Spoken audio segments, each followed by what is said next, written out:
Hello student, good morning. Shivaji group of institutions की इस online class में कक्षा 11 के सभी विद्यार्थियों का स्वागत है।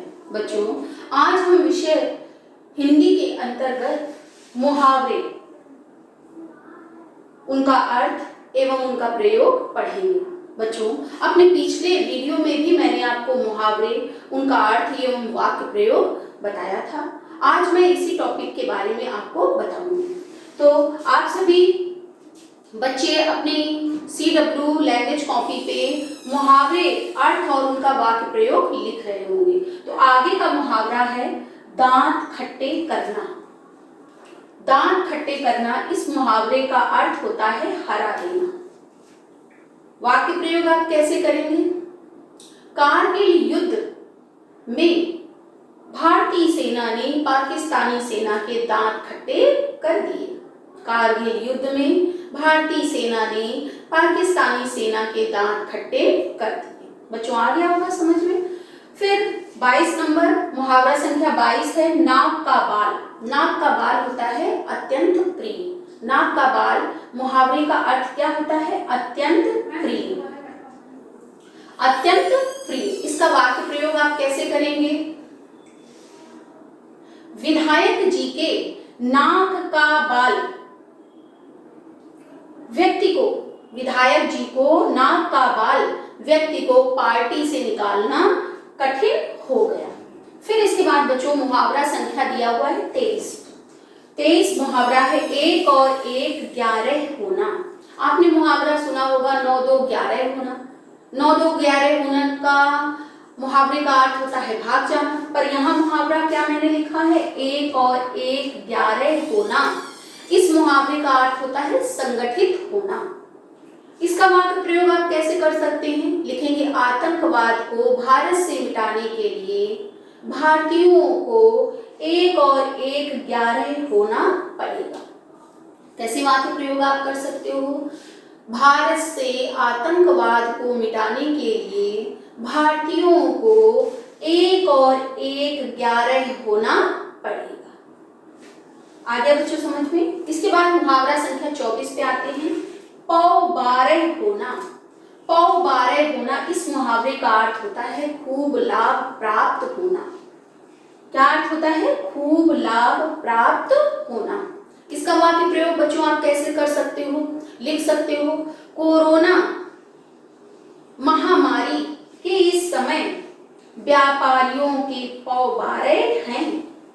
कोरोना महामारी के इस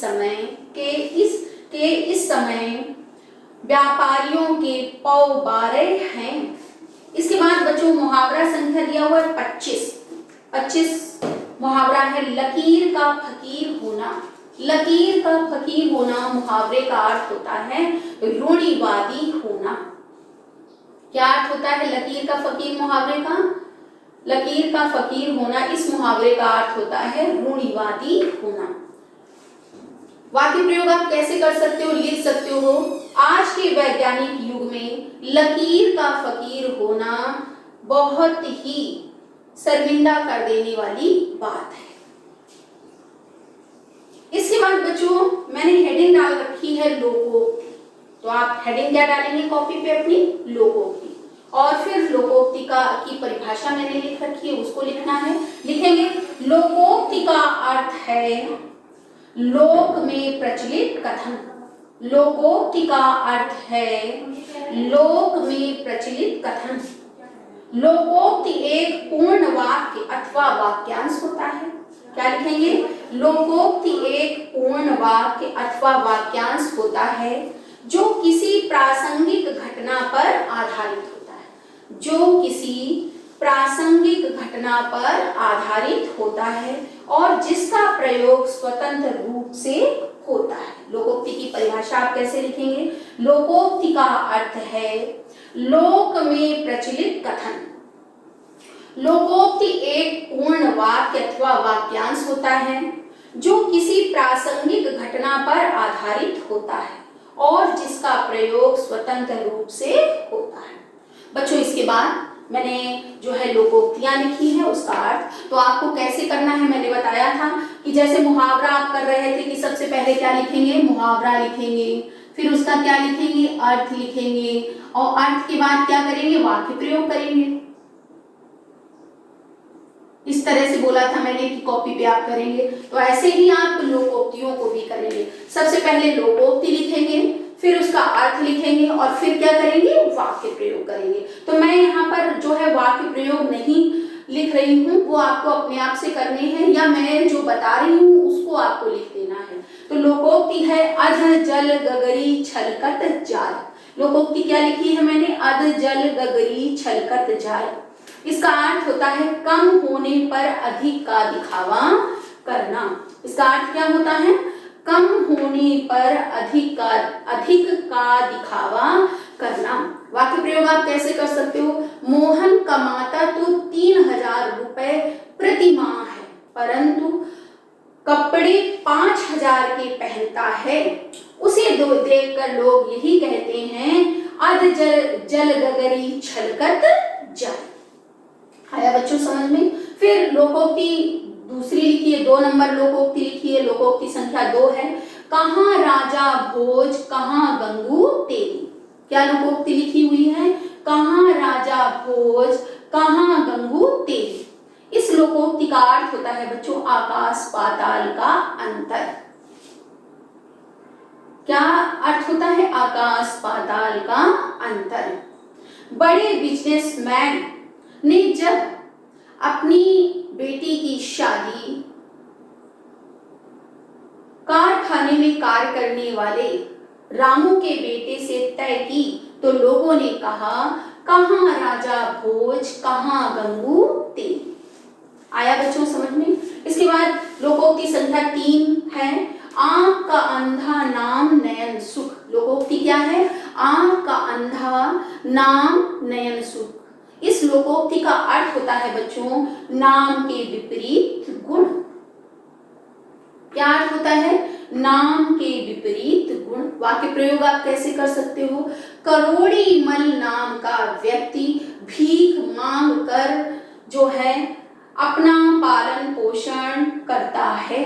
करोड़ी मल नाम का व्यक्ति भीख मांग कर अपना और अपने परिवार का भरण पोषण करता है।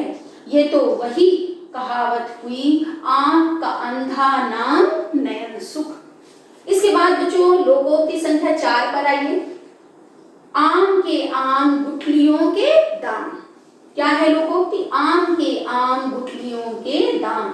इसका अर्थ होता है बच्चों दोहरा लाभ प्राप्त करना। इसका अर्थ क्या होता है, दोहरा लाभ प्राप्त करना। राकेश ने चावल तो बेच ही लिए, चावल धान से निकलने वाली भूसी को बेचकर भी आम के आम गुठलियों के दाम प्राप्त कर लिए। इस वाक्य को पुनः एक बार सुन लें। राकेश ने धान से चावल निकालकर चावल तो बेच ही लिए, उसकी भूसी भी बेच ली। इसे ही कहते हैं आम के आम गुठलियों के दाम। लोकोक्ति संख्या 5 है बेटा, कंगाली में आटा गीला। कंगाली में आटा गीला अर्थ क्या होता है, कमी में और नुकसान। इसका वाक्य कैसे कर सकते हो, राकेश की एक तो नौकरी छूट गई, उस पर उसके पिताजी बीमार पड़ गए और उन्हें अस्पताल में भर्ती करना पड़ा। ये तो वही बात हुई, कंगाली में आटा गीला। फिर लोकोक्ति लिखी है, खिसियानी बिल्ली खंभा नोचे। क्या लिखी हुई है लोकोक्ति, खिसियानी बिल्ली खंभा नोचे। इसका अर्थ होता है बच्चों लज्जित होकर क्रोध प्रकट करना। लज्जित होकर क्रोध प्रकट करना। तुम मुकेश का तो कुछ बिगाड़ नहीं पाए, तुम मुकेश का तो कुछ बिगाड़ नहीं पाए, मुझे सीधा समझकर मुझसे झगड़ने के लिए तैयार रहते हो। और उसी कहावत को चरित्रार्थ करते हो, खिसियानी बिल्ली खंभा नोची। इसके बाद बच्चों लोकोक्ति संख्या 7 मैंने लिखी है, गंगा गए गंगादास, जमुना गए जमुनादास। क्या लोकोक्ति लिखी हुई है? गंगा गए गंगादास, जमुना गए जमुनादास। इस लोकोक्ति का अर्थ होता है बच्चों दल बदलो। आजकल के नेता जिस पार्टी में अपना लाभ देखते हैं उसी की सदस्यता ग्रहण कर लेते हैं और इस लोकोक्ति को चरितार्थ करते हैं। गंगा गए गंगादास, जमुना गए जमुनादास। बच्चों, लोकोक्ति संख्या 8 है। 4 दिन की चांदनी फिर अंधेरी रात। इस लोकोक्ति का अर्थ होता है सुख के दिन हमेशा नहीं रहते। कौन सी लोकोक्ति लिखी है मैंने? 4 दिन की चांदनी फिर अंधेरी रात। इस लोकोक्ति का अर्थ है बच्चों सुख के दिन हमेशा नहीं रहते। वाक्य प्रयोग आप लिख सकते हो। धन दौलत में पड़कर अभिमान नहीं करना चाहिए क्योंकि 4 दिन की चांदनी फिर अंधेरी रात। इसके बाद बच्चों लोकोक्ति संख्या 9 है। छछूंदर के सिर पर चमेली का तेल। इसका अर्थ होता है अपात्र को ऐसी वस्तु मिलना जिसका वह पात्र ना हो। क्या लोकोक्ति मैंने बताई बच्चों आपको? छछूंदर के सिर पर चमेली का तेल। इसका अर्थ होता है अपात्र को ऐसी वस्तु मिलना जिसका वह पात्र ना हो। अनपढ़ राकेश को जब पढ़ी लिखी डॉक्टर पत्नी मिल गई तो लोग कहने लगे छछूंदर के सिर पर चमेली का तेल। इसके बाद बच्चों लोकोक्ति संख्या 10 है। क्या लिखा हुआ है लोकोक्ति संख्या 10 में? जहां चाह वहां राह। अर्थ होता है इच्छा हो तो काम हो जाता है। इस लोकोक्ति का क्या अर्थ होता है? इच्छा हो तो काम हो जाता है। बच्चों इस लोकोक्ति का वाक्य प्रयोग आप ऐसे कर सकते हो कि रीना ने बीए तृतीय वर्ष से ही बीएड की तैयारी शुरू कर दी और बीएड प्रवेश परीक्षा में सर्वोत्तम अंक प्राप्त कर लिए। 1 वर्ष में ही उसने बीएड भी कर लिया और अब वह प्राइमरी अध्यापिका बन गई है। उसे देखकर लोग कहते हैं जहां चाह वहां राह। इसके बाद बच्चों लोकोक्ति संख्या 11 है। जिसकी लाठी उसकी भैंस। इस लोकोक्ति का अर्थ होता है अधिकार शक्तिशाली का ही होता है। लोकोक्ति क्या बताई मैंने? जिसकी लाठी उसकी भैंस। इस लोकोक्ति का अर्थ होता है अधिकार शक्तिशाली का ही होता है। वाक्य प्रयोग आप ऐसे कर सकते हो। राजनीति में वही सफलता प्राप्त करता है जिसकी लाठी उसकी ही भैंस होती है। राजनीति में प्रायः वही सफलता प्राप्त करता है जिसकी लाठी होती है, जिसकी लाठी उसकी भैंस चरितार्थ होती है। सॉरी, इसका वाक्य प्रयोग पुनः आप देख लीजिए। राजनीति में जिसकी लाठी उसकी भैंस कहावत चरितार्थ होती है क्योंकि जो शक्तिशाली होते हैं वही चुनाव में प्रायः विजयी होते हैं। इसके बाद बच्चों लोकोक्ति संख्या 12 दी हुई है। ना रहेगा बांस ना बजेगी बांसुरी। लोकोक्ति क्या दी हुई है? ना रहेगा बांस ना बजेगी बांसुरी। इस लोकोक्ति का अर्थ होता है झगड़े की जड़ खत्म कर देना। पिताजी ने मुझे और मेरी बहन को जब एक ही साइकिल के लिए झगड़ते हुए देखा तो उन्होंने साइकिल बेचकर ना रहेगा बांस ना बजेगी बांसुरी कहावत को चरितार्थ कर दिया। इसके बाद बच्चों लोकोक्ति दी हुई है दूर के ढोल सुहावने। इस श्लोकोक्ति का अर्थ होता है दूर की वस्तु अधिक अच्छी लगती है। महेश, तुम्हारी पत्नी तो सुंदर और योग्य है, फिर भी तुम रमेश की पत्नी को देखकर उसकी बड़ाई हमेशा करते हो। इसीलिए कहा गया है दूर के ढोल सुहावने। इसके बाद बच्चों लोकोक्ति संख्या 14 दी हुई है। धोबी का कुत्ता न घर का न घाट का। इस लोकोक्ति का अर्थ होता है कहीं का ना रहना। राकेश ने लालच में पड़कर राकेश ने सरकारी नौकरी के लालच में पड़कर प्राइवेट नौकरी को भी छोड़ दिया। अब उसे ना सरकारी नौकरी मिली और ना ही प्राइवेट। इसीलिए कहा गया धोबी का कुत्ता न घर का न घाट का। अगली लोकोक्ति लिखा है तू डाल डाल मैं पात पात। क्या लोकोक्ति मैंने लिखी है 15 नंबर पे बच्चों? तू डाल डाल मैं पात पात। इस लोकोक्ति का अर्थ होता है तुम होशियार तो मैं महाहोशियार। राजा साहब ने नौकर से लकड़ी की चोरी के संबंध में पूछा तो उसने साफ मना कर दिया। तो राजा जी ने कहा तू डाल डाल तो मैं पात पात, इसलिए बहाने मत बना। इसके बाद बच्चों लोकोक्ति संख्या 16 लिखी हुई है मैंने। नाच न जानी आंगन टेढ़ा। क्या लोकोक्ति लिखी हुई है? नाच न जानी आंगन टेढ़ा। इसका अर्थ होता है योग्यता ना होने पर बहाने बनाना। योग्यता ना होने पर बहाने बनाना। मोहन से जब गणित के अध्यापक ने गणित का सवाल हल करने के लिए कहा तो उसने कहा कि सवाल तो मुझे आता है पर कलम ठीक से नहीं चल रही। तो अध्यापक ने कहा नाच न जाने आंगन टेढ़ा। इसके बाद बच्चों लोकोक्ति संख्या 17 लिखी हुई है। बगल में छोरा नगर में ढिंढोरा।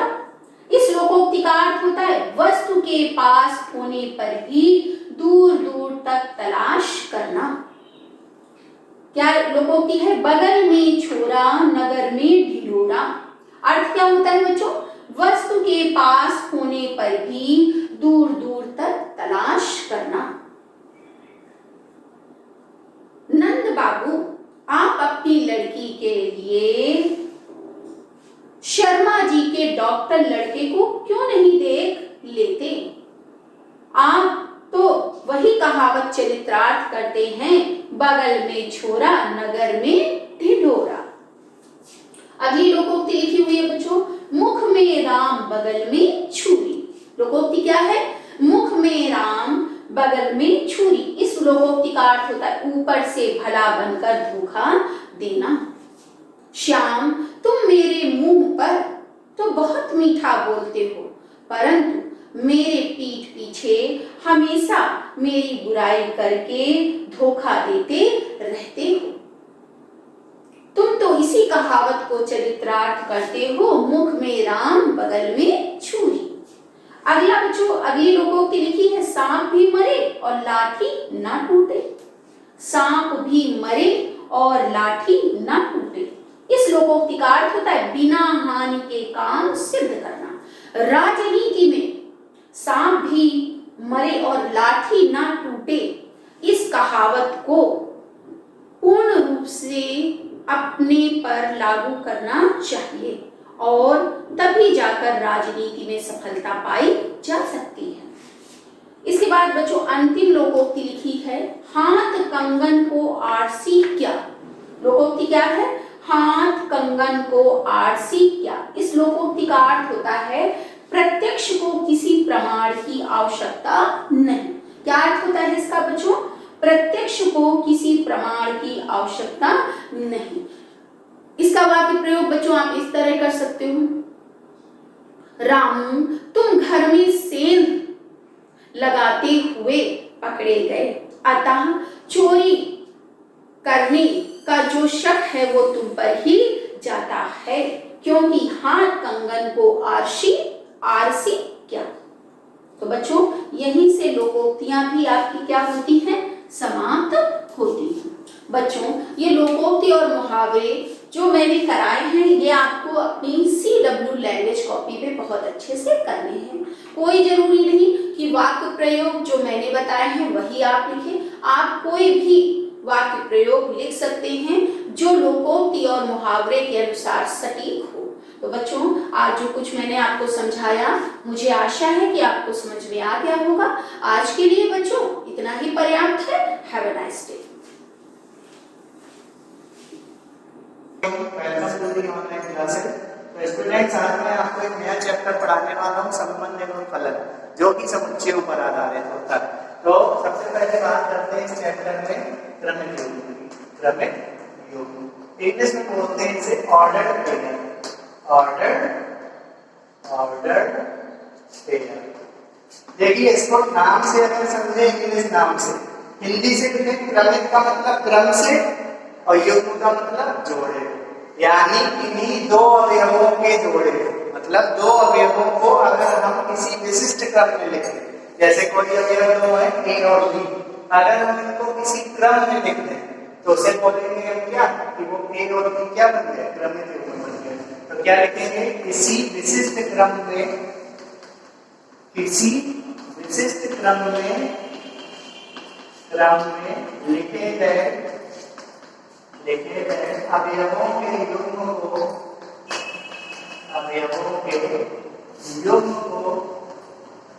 क्रमिक युग्म कहते हैं। क्रमिक युग्म कहते हैं। और स्टूडेंट्स सपोज करिए कि हमारे पास दो अवयव है ए और बी, तो मुझे ए और बी को अगर क्रमिक युग्म में लिखना है तो ए और बी के बीच में कॉमा लगा देंगे और यहाँ पे ब्रैकेट लगा दिया जाता है। इसे आप बिल्कुल नहीं पढ़ेंगे, कुछ कॉमा कोट ही नहीं, ये क्रमिक युग्म बन गए, ए कॉमा बी हो रहे हैं।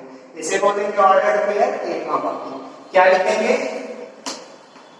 अवयवों के युग्म के मध्य किसका प्रयोग करते हैं, कॉमा का प्रयोग करते हैं। तो स्टूडेंट्स जैसे मैंने भी आपको बताया हुआ है कि ये चैप्टर सेट पर आधारित है ना, तो क्रमिक युग्म बनेंगे सेट पर। तो सपोज करते हैं माना ए और बी दो सेट है, माना ए तथा बी दो समुच्चय हैं। तो स्टूडेंट अगर हम कहें कि ए और बी दो समुच्चय, मैंने कहा क्रमिक युग्म बनाइए ए से बी का, मैंने क्या बोला, क्रमिक युग्म बनाइए ए से बी का, या कहूं क्रमिक युग्म बनाइए बी से इसका ए का। तो ए से बी के क्रमिक युग्म का मतलब पहले प्लेस पे रहेगा ए के अवयव और कॉमा दूसरे प्लेस पे रहेंगे बी के अवयव। तो माना ए तथा बी दो समुच्चय हैं और समुच्चय में क्या होते हैं, अवयव।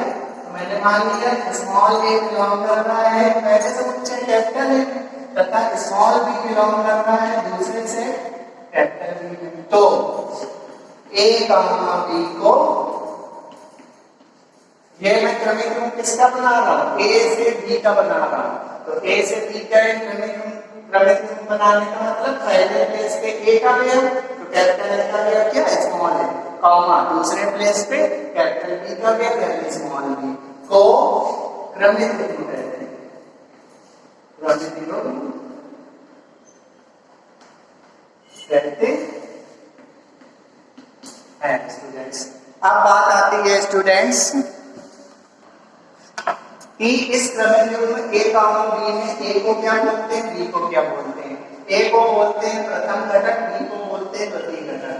ए को इंग्लिश में बोलेंगे फर्स्ट कंपोनेंट और बी को बोलेंगे सेकंड कंपोनेंट। स्टूडेंट आगे बात करते हैं कार्तीय गुणनफल, समुच्चयों के कार्तीय गुणनफल की बात करते हैं। दो समुच्चयों के कार्तीय गुणनफल, तीन समुच्चय भी होते हैं लेकिन तीन समुच्चय के कार्तीय गुणनफल को सिलेबस से हटा दिया गया है। तो आपके सिलेबस में सिर्फ है दो समुच्चयों का कार्तीय गुणनफल। कार्तीय गुणनफल की इंग्लिश होती है, कार्तीय की इंग्लिश कार्टेशियन और गुणनफल का मतलब products. Cartesian product of two sets, Cartesian product of two sets. तो स्टूडेंट्स दो समुच्चयों का कार्तीय गुणनफल पढ़ना है। तो मैंने क्या किया, एक समुच्चय लिया ए, दूसरा समुच्चय लिया बी। कार्तीय गुणनफल का सिंबल क्या होगा, बीच में क्रॉस लगेगा। तो मान लिया कि ए और बी दो समुच्चय हैं, माना ए और बी क्या है, दो समुच्चय। अब कार्तीय गुणनफल दो तरीके से होगा, या तो ए में बी का या तो बी में ए का। तो अगर मैं कार्तीय गुणनफल कहूं ए में बी का, ए तथा बी का, तो पहले ए रहेगा, दूसरे प्लेस पे बी रहेगा। अगर मैं कहूं कार्तीय गुणनफल करिए बी और ए का, तो बी क्रॉस ए। और इन दोनों में अंतर है, जो आंसर ए क्रॉस बी का होगा वो आंसर बी क्रॉस ए का नहीं होगा, यदि ए और बी क्या है, दो अलग अलग समुच्चय।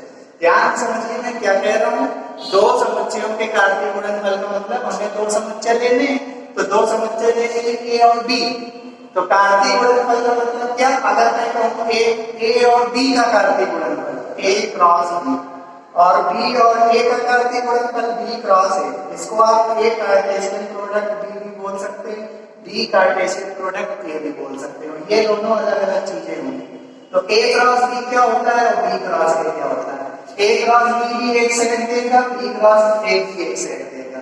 लेकिन स्टूडेंट्स जो ए और बी, माना ए और बी दो समुच्चय, तो पहले मैं बात कर रहा हूं ए और बी के कार्तीय गुणनफल की, ए और बी के कार्तीय गुणनफल की। तो अगर दो समुच्चय ए और बी हैं तो ए और बी के कार्तीय गुणनफल, ए और बी का कार्तीय गुणनफल एक समुच्चय होता है। ए और बी का कार्तीय गुणनफल भी एक समुच्चय होगा, बी और ए का कार्तीय गुणनफल भी एक समुच्चय होगा। तो पहले मैं बात करता हूं ए और बी के कार्तीय गुणनफल की। तो ए और बी के कार्तीय गुणनफल का मतलब एक नया समुच्चय, और ये नया समुच्चय बनेगा किससे, ये नया समुच्चय बनेगा क्रमिक युग्म से। किनसे, क्रमिक युग्मों से। क्रमिक युग्मों का मतलब ऑर्डर्ड पेयर्स बनेगा। तो स्टूडेंट्स अब परिभाषा क्या बनी कि माना ए और बी दो समुच्चय हैं, तो ए तथा बी का कार्तीय गुणनफल यानी ए क्रॉस बी, और बी तथा ए का बी क्रॉस ए, इन दोनों में अंतर है।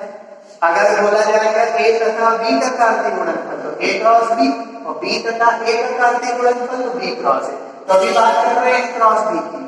तो ए तथा बी का कार्तीय गुणनफल एक समुच्चय होता है, और ये समुच्चय किनसे बनता है, सभी क्रमिक युग्मों से बनता है। ए तथा बी का कार्तीय गुणनफल उन सभी क्रमिक युग्मों का समुच्चय होता है। ध्यान से देखिए, ए तथा बी का कार्तीय गुणनफल उन सभी क्रमिक युग्मों का समुच्चय होता है। ए तथा बी का कार्तीय गुणनफल उन सभी क्रमिक युग्मों का समुच्चय होता है जिसमें प्रथम घटक ए का अवयव तथा द्वितीय घटक बी का अवयव होता है ना। तो अगर इसको मैं सेट फॉर्म तो क्या लिखूंगा कि ए क्रॉस बी का जो कौन सा सेट बिल्डर फॉर्म है वो किस रूप का होगा, ए कॉमा बी का होगा, जिसमें ए किसमें बिलोंग करेगा, कैपिटल ए में, और बी किसमें बिलोंग करेगा, कैपिटल बी में। एक बार मैं फिर रिपीट कर दूं कि माना ए तथा बी दो समुच्चय हैं, तो ए तथा बी का कार्तीय गुणनफल यानी ए क्रॉस बी उन सभी क्रमिक युग्मों का समुच्चय होगा जिनका प्रथम घटक ए का अवयव तथा द्वितीय घटक बी का अवयव होगा। तो इसमें देखिए प्रथम घटक क्या है, ए, तो ये ए किसका अवयव है, कैपिटल ए का, और बी किसका अवयव है, कैपिटल बी का।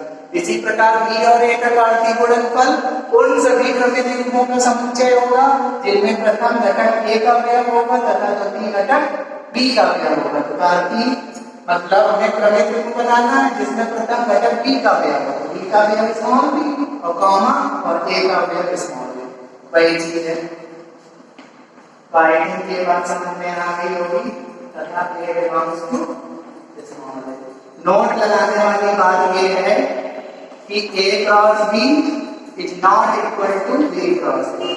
ए क्रॉस बी और बी क्रॉस ए का मान बराबर कभी नहीं होगा। दूसरा नोट ये है कि ए क्रॉस बी बराबर हो जाएगा बी क्रॉस ए कब, जब ए और बी आपस में क्या हो, बराबर। कहने का मतलब ए और बी का कार्तीय गुणन और बी तथा ए का कार्तीय गुणन आपस में बराबर नहीं होता, ये बात फैक्ट है। लेकिन बराबर कब होगा? जब ए और बी दोनों समुच्चय आपस में क्या हो जाए? बराबर हो जाए स्टूडेंट्स। तो आइए आज मैं आपको क्रमिक युग्मों पर आधारित की कुछ चीजें और बता रहा हूं।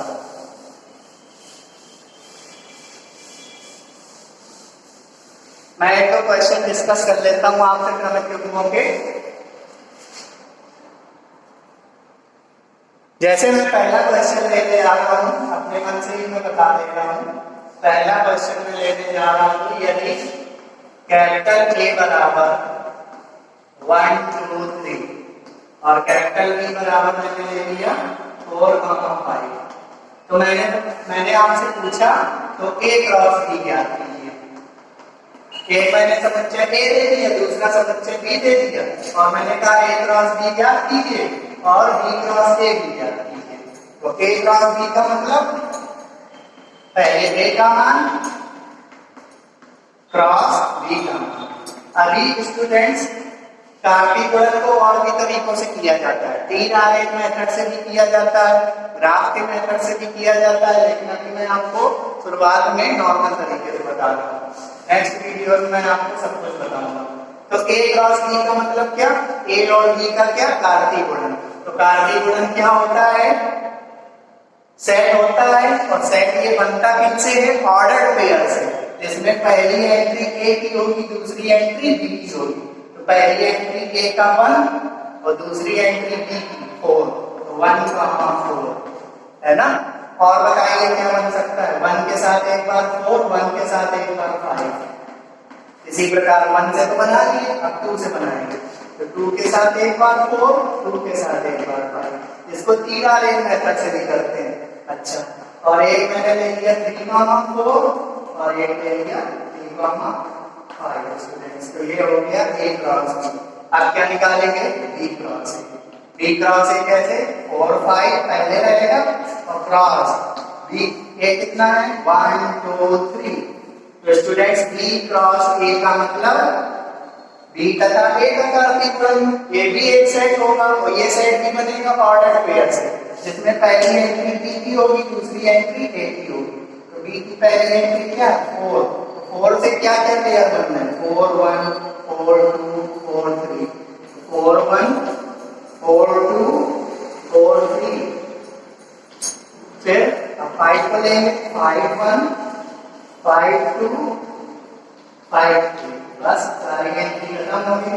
ये स्टूडेंट्स इसका क्या हो गया? आंसर। एक चीज और है स्टूडेंट्स, अगर लिखा है ए का बी, इसको आप क्लोज्ड इंटरवल में पढ़ सकते हैं और ओपन इंटरवल भी तो पढ़ सकते हैं, मैंने आपको पढ़ाया हुआ है। लेकिन इस चैप्टर में आप क्या पढ़ेंगे? क्रमिक युग्म। ये क्रमिक युग्म है, और अगर ये लिखा है मझले ब्रैकेट में, तो फिर ये क्या है? समुच्चय हो गया। ये दोनों आपस में बराबर नहीं है, ये क्रमिक युग्म है और ये क्या है? समुच्चय। तो इन दोनों का मतलब सेम नहीं है, मतलब इसको आप ये नहीं लिख सकते, इसको आप ये नहीं लिख सकते। सो स्टूडेंट्स, मैंने एक्सरसाइज का एक पहला क्वेश्चन ले लिया है। एक्सरसाइज की मैंने स्टार्टिंग कर दी है, मैं आगे भी एक्सरसाइज कंटिन्यू करूंगा, लेकिन एग्जांपल के लिए मैंने पहला क्वेश्चन ले लिया है। यदि कैपिटल ए बराबर 1,2, कैपिटल बी बराबर 3 4 5, तो ए क्रॉस बी, क्रॉस का मतलब समझ जाइए, ए का कार्तीय गुणन बी के साथ, बी का कार्तीय गुणन ए के साथ, बी का कार्तीय गुणन बी के साथ ज्ञात कीजिए। ये तो पूछ रहा है। तो देखिए ए बराबर कितना है? 1 2, बी बराबर स्टूडेंट्स 3 4 5। तो हमें निकालना है स्टूडेंट्स ए क्रॉस बी। तो स्टूडेंट्स ए का मतलब क्या? 1 2, क्रॉस बी का मतलब 3 4 5। तो ए क्रॉस बी बराबर, अच्छा ए क्रॉस बी का मतलब ए तथा बी का कार्तीय गुणन, तो ए तथा बी के कार्तीय गुणन का मतलब एक नया समुच्चय, और ये नया समुच्चय बनेगा किनसे? क्रमिक युग्मों से।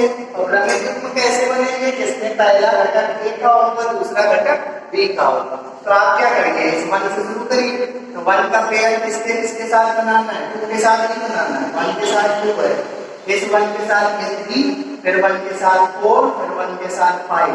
तो 1 3 1 4 1 5। अब यही 2 के साथ बनाएंगे। तो 2 3 2 4 2 5। तो स्टूडेंट्स ये हो गया ए क्रॉस बी। अब क्या निकालेंगे? बी क्रॉस ए और फिर निकालेंगे बी क्रॉस बी। तो अब मैं क्या निकालने वाला हूँ? अब मैं निकालने वाला हूँ बी क्रॉस ए। तो बी क्रॉस ए का मतलब बी कितना है? 3 4 5 और क्रॉस ए कितना है? 1 2। तो बी क्रॉस ए का मतलब बी तथा ए का घातीय गुणन। तो ये भी एक सेट होगा और इस सेट में क्या होंगे? Order pair. ऑर्डर पेयर में पहली एंट्री बी की, दूसरी एंट्री ए की अवयवी। तो पहले बी से स्टार्ट करेंगे। तो 3 के साथ क्या? 1 3 1 3 2 फिर 4 1 4 2। अब क्या स्टूडेंट्स? 5 1 5 2। तो स्टूडेंट्स ये हो गया बी क्रॉस बी। अब देखते हैं, सॉरी बी क्रॉस ए। आप देखेंगे क्या? बी क्रॉस बी का मतलब, बी क्रॉस बी का मतलब बी 3 4 5 और क्रॉस ए भी कितना? 3 4 5। तो इसको होल स्क्वायर नहीं लिखना, आपको काम कैसे करना है? बी क्रॉस बी का मतलब बी का घातीय गुणन खुद बी के साथ करना है। तो बिल्कुल उसी स्टाइल में करेंगे। नया सेट आएगा, नया सेट में पहली एंट्री यहाँ से लेंगे, दूसरी एंट्री यहाँ से लेंगे। पहले 3 के साथ पेयर बनाएंगे। 3 के साथ 3 3 3 फिर 3 के साथ 4 3 4 फिर 3 के साथ 5 3 5। अब 4 के साथ एंट्री लेंगे 4 3 फिर 4 4 फिर 4 के साथ क्या? 5। अब एंट्री लेंगे 5 से 5 3 5 4 5 5 स्टूडेंट्स। ये क्या हो गया? इसका आंसर हो गया स्टूडेंट्स। अब स्टूडेंट्स कुछ नोट भी है, आपको याद रखना है। पहला नोट मैं आपको बता चुका हूँ। पहला नोट कि सामान्य रूप में A cross B is not equal to B cross. मतलब A और B का घातीय गुणन तथा B और A का घातीय गुणन सामान्य तौर पे बराबर नहीं होता है। ये का या हम ये भी कह सकते हैं कि A क्रॉस B और B क्रॉस A कब बराबर नहीं होगा? जब A और B बराबर सेट ना हो। और दूसरा A क्रॉस B बराबर B क्रॉस A, ये कब हो जाएगा? जब A और B आपस में क्या हो? बराबर। ये हमेशा सत्य है। A क्रॉस B और B क्रॉस A बराबर कब होगा? जब A और B समुच्चय आपस में क्या हो? बराबर। नहीं तो हमेशा क्या निकलेगा? नॉट इक्वल निकलेगा। देखिए यदि A बराबर 5, यदि A या B में से कोई भी रिक्त समुच्चय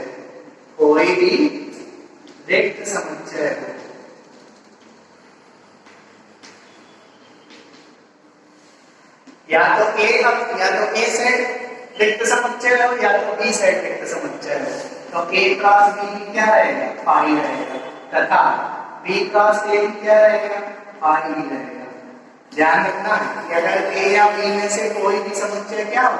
रिक्त समुच्चय हो, तो A क्रॉस B भी 5 रहेगा, B क्रॉस A भी 5 रहेगा। और दोनों ही रिक्त समुच्चय हो तो भी क्या रहेगा? 5 रहेगा। है ना स्टूडेंट्स?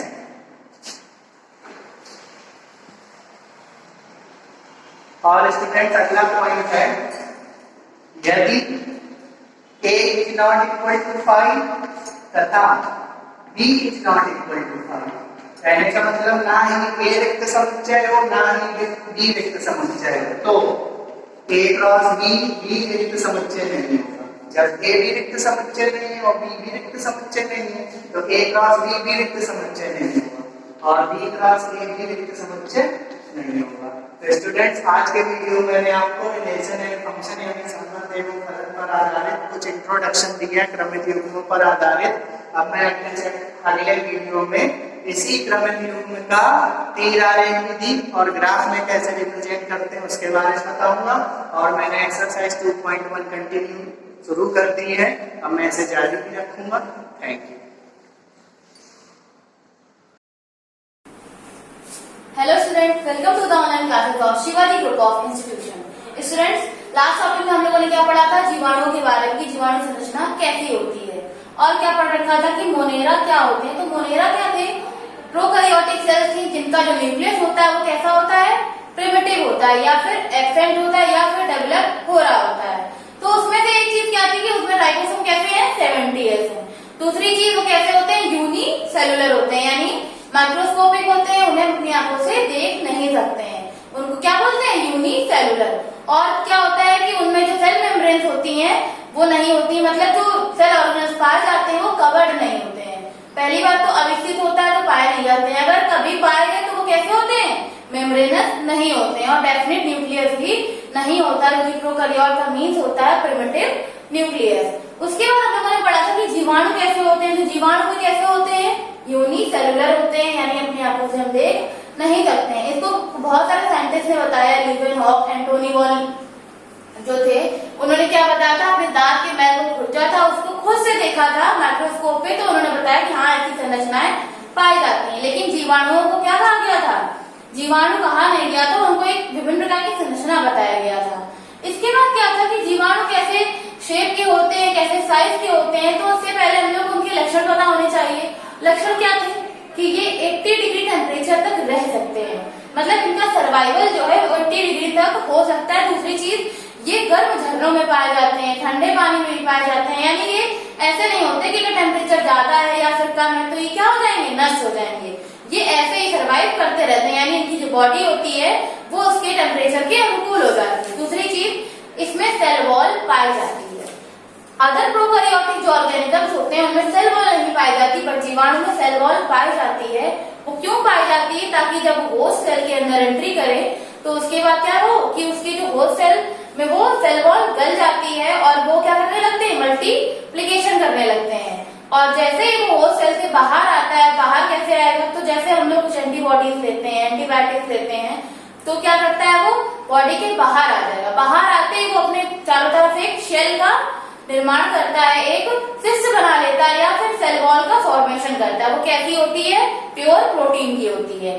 उसका फॉर्मेशन करने के बाद क्या होता है, वो ऐसे ही कई दिनों तक जमीन में पड़ा रह सकता है जब तक उसको होस्ट सेल ना मिले।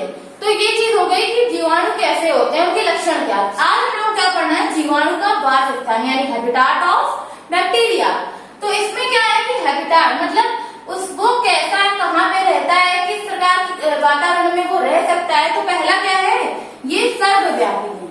सर्वव्यापी का मतलब होता है ये कहीं भी पाए जा सकते हैं, जल थल आसमान पानी कहीं भी ये पाए जा सकते हैं, तो उसको क्या बोलते हैं सर्वव्यापी या फिर कॉस्मोपॉलिटन।